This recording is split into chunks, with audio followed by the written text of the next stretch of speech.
ကွန်ဆန့်ဆိုတာပါလေဆယ်ကျော်သက်တိုင်းအတွက်အရေးကြီးတဲ့အကြောင်း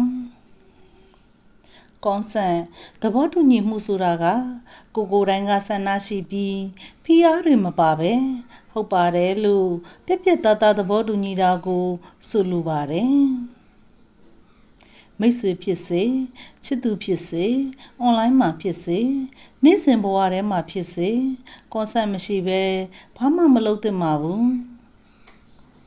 ကွန်ဆန့်သဘောတူညီမှုကိုသိနာလည်ပြီးလိုက်နာခြင်းကစကြဝဠာဘဝမှာ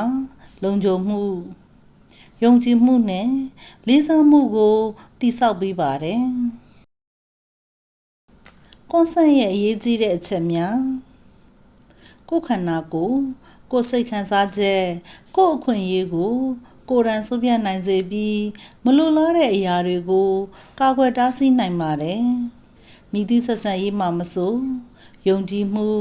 အပြန်အလှန်လေးစားမှုပုံမတိုးတက်လာပြီးအချိန်ကြာကြာတည်တံ့စေနိုင်ပါတယ်ကွန်ဆန့်ကိုတည်နာလဲခြင်းက GBV Gender Based Violence ကိုတားဆီးကာကွယ်ပြီးရော့ကျစေနိုင်ပါတယ်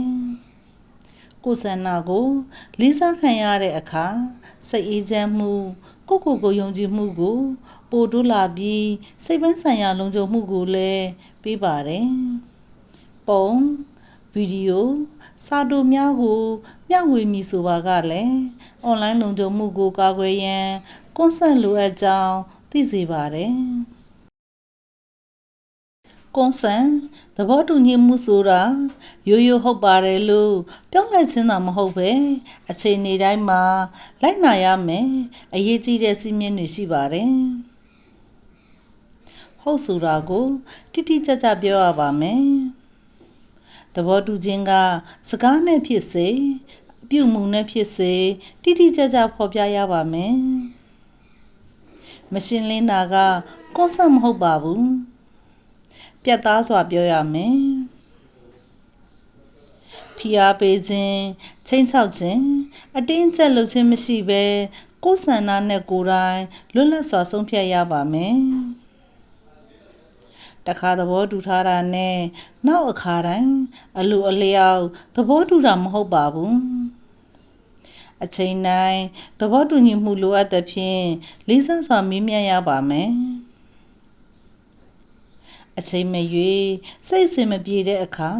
မလိုတော့ဘူးလို့ပြန်လဲပြောင်းလဲပြောနိုင်ပါတယ်ဒါကိုလေးစားရပါမယ်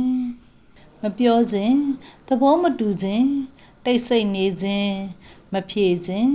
မတုံ့ပြန်ခြင်းကကွန်ဆန့်မဟုတ်ပါဘူးမတိနားလည်နိုင်တဲ့အခြေအနေမှာပေးတဲ့သဘောတူညီမှုအတိတရားကင်းမဲ့ခြင်း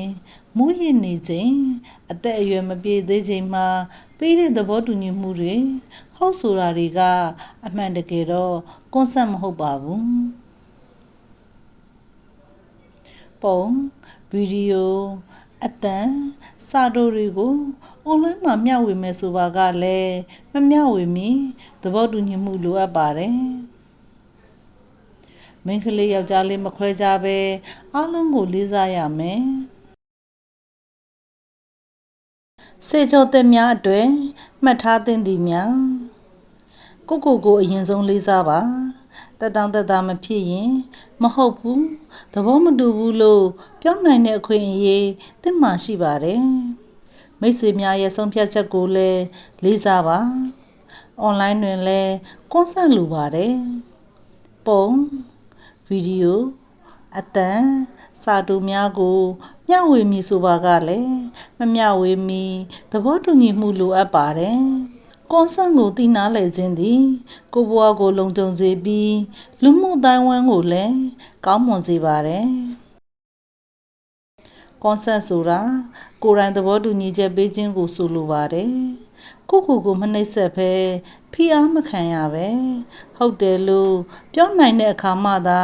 အမှန်တကယ်ကွန်ဆန့်ဖြစ်ပါတယ်အရေးကြီးဆုံးကတော့ကိုယ်ခန္ဓာကိုယ်ကကိုယ်အပိုင်ဖြစ်ပါတယ်ဘယ်သူမှကိုယ်သဘောမပါပဲဆုံးဖြတ်ခွင့်မရှိပါဘူး ကွန်ဆန့်ကိုနားလည်ပြီးလေးစားတတ်ခြင်းကကိုယ့်ကိုယ်ကိုကောက်ွယ်ပေးသလိုအခြားသူတွေကိုလည်းလေးစားတတ်စေပါတယ်ကွန်ဆန့်နဲ့ပတ်သက်ပြီးအရေးကြီးတဲ့အချက်များရှိရင်လည်း comment မှာမှတ်ပေးခဲ့ကြပါဦးနော်